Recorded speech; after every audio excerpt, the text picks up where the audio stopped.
my name is Eric Mandat. I'm the clarinet professor here at Southern Illinois University in Carbondale, and today I'm going to be playing and talking about the ILMEA Junior Concert Etude Lyrical Cycle 2 for bass clarinet, which I composed.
All of my ILMEA Cycle 2 etudes have titles.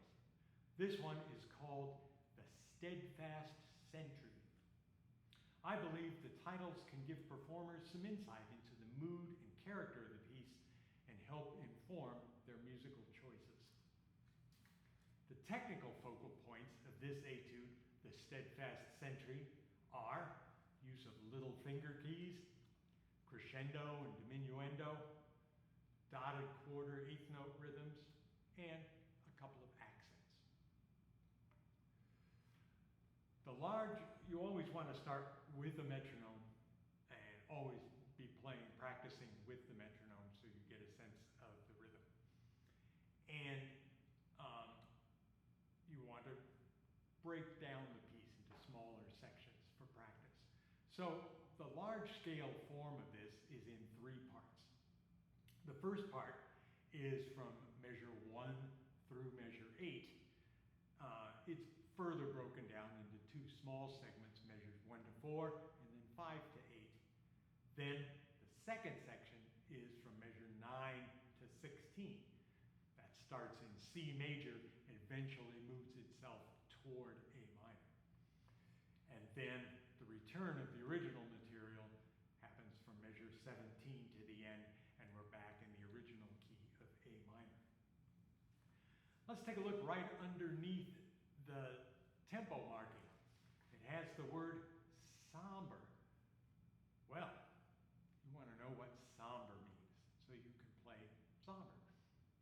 And what does steadfast mean in the title? Think about that. What does a sentry do? If you don't know, find out. And then you'll know about the mood and character of this piece a little more. And I think that helps how you choose not only tempo, but the way those quarter notes get played. For me, a sentry is a very proud person who has an important job to do, and they want to stay vigilant in their job, and so it's steady. And that's how I'm thinking about those quarter notes.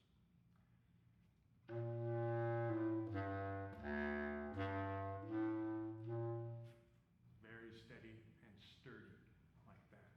So we want to think about that. There are accents in a couple of places, in addition to the crescendo down in measures 15 and 16. You can see that.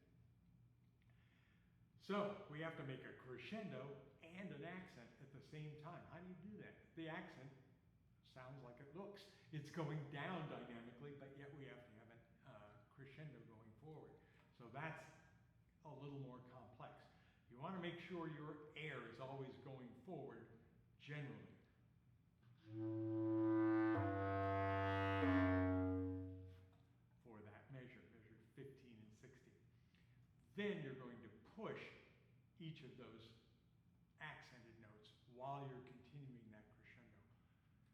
push them with your air. And then you have to put that in-between note in the E.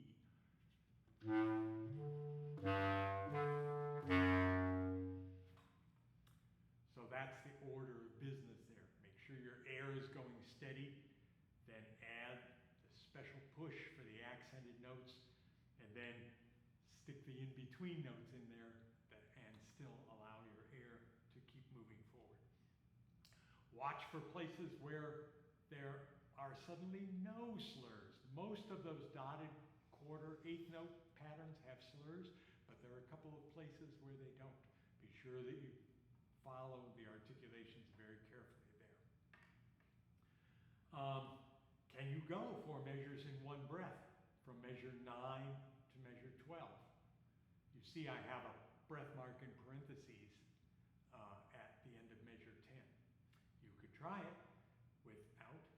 See how it changes the music if you take the breath or if you don't take the breath, and see which one you prefer. If you don't like taking the breath, then you have to practice going all the way 4 measures on a breath. So we can use our metronome in a different way to help us there. Instead of gradually speeding up, which is what we do most of the time when we play with a metronome, try gradually slowing down. This music is not too hard technically, so you could play faster than normal from measure 9 through measure 12, and then gradually slow your metronome down as you're beginning to gain more breath control to get through those 4 measures in one breath. And eventually you'll get down to your desired speed and be able to make it make your 4-measure breath.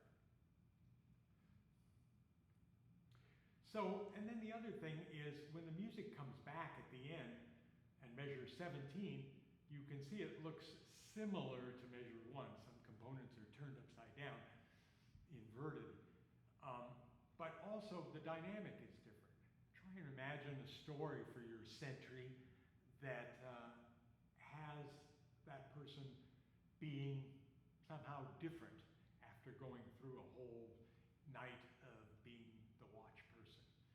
And what is it like at the end of that watch? And how are they feeling? And why are they quiet? And those kinds of things are always important to think about in music, and try to build stories for pieces that you're playing. All of my ILMEA Cycle 2 etudes have study guides that I've created, and at the junior level, there are also some practice exercises, preliminary exercises. These are all available for me. All you have to do is send me an email to emandat@siu.edu, and I'll send out the study guides for you, and you can learn more about my compositional approach and my thoughts about technical and musical things to think about in each of these etudes. Thank you so much for watching.